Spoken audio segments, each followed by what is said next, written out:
안녕하세요. 저는 서울예고 인도네시아에서 왔어요. 잘 부탁드립니다. Assalamualaikum warahmatullahi wabarakatuh. Jumpa lagi di channel YouTube saya, Nisa Ulfadila. Nah, di video kali ini saya akan menjelaskan kepada teman-teman semua terkait ketidaklangsungan ekspresi puisi.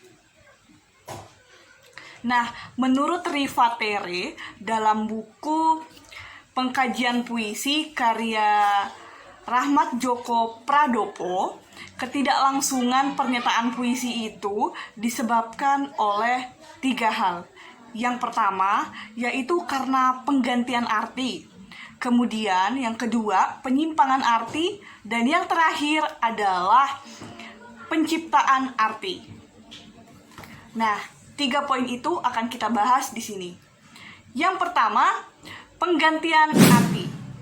Pada umumnya, kata-kata kiasan menggantikan sesuatu, seperti majas metafora dan metomini.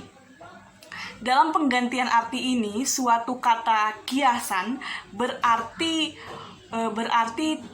bukan arti yang sesungguhnya. Secara umum dalam pembicaraan puisi, biasa kiasan seperti perbandingan, personifikasi, sinekdoki, dan metomini itu bisa disebut dengan metafora, meskipun sesungguhnya metafora itu berbeda dengan kiasan yang lain karena mempunyai sifat sendiri. Metafora itu melihat sesuatu dengan perantara hal atau benda lain. Nah, teman-teman, penggantian arti ini dapat kita temukan contohnya pada sajak karya Chairil Anwar yang berjudul Sajak Putih. Nah, ini dia ya sajaknya. Ya, bisa dilihat di sini. Pada bait pertama, di hitam matamu, kembang mawar dan melati. Mawar dan melati. Nah, kata mawar dan melati adalah metafora dalam baris itu. Berarti itu bukan makna yang sebenarnya. Nah, di sini bisa kita tarik artinya, yaitu sesuatu yang indah atau cinta yang murni.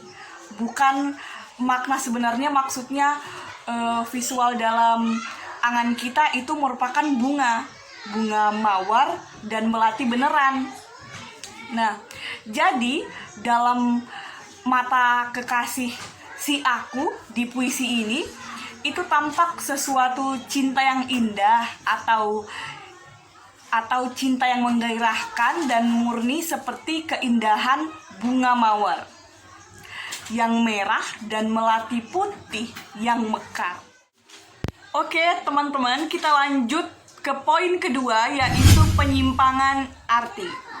Nah, menurut Rivatere, penyimpangan terjadi bila dalam sajak ada ambiguitas, kontradiksi, ataupun nonsens. Jadi ada 3 penyebab. Yang pertama, ambiguitas. Ambiguitas dalam puisi, dalam kata-kata puisi, frase dan kalimat yang sering mempunyai arti ganda, menimbulkan hanya tafsir atau membuat ambigu. Ambiguitas umumnya berbeda dengan ketidakjelasan. Kemudian ada kontradiksi.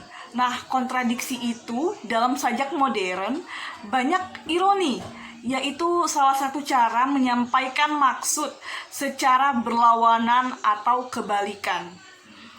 Ironi ini biasanya untuk mengejek sesuatu yang dengan keterlaluan. Ironi ini menarik perhatian dengan cara membuat pembaca berpikir.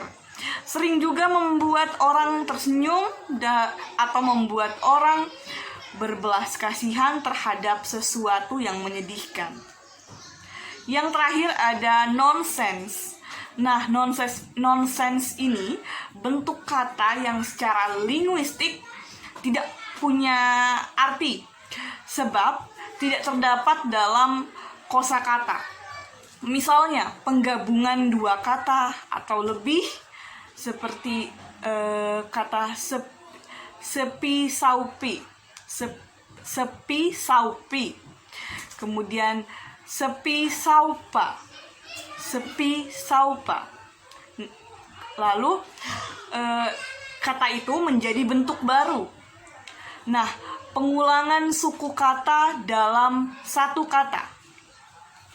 Ya, itu dia yang contoh nonsens dalam puisi. Yang pertama, penggabungan dua kata, jika ada penggabungan dua kata atau lebih.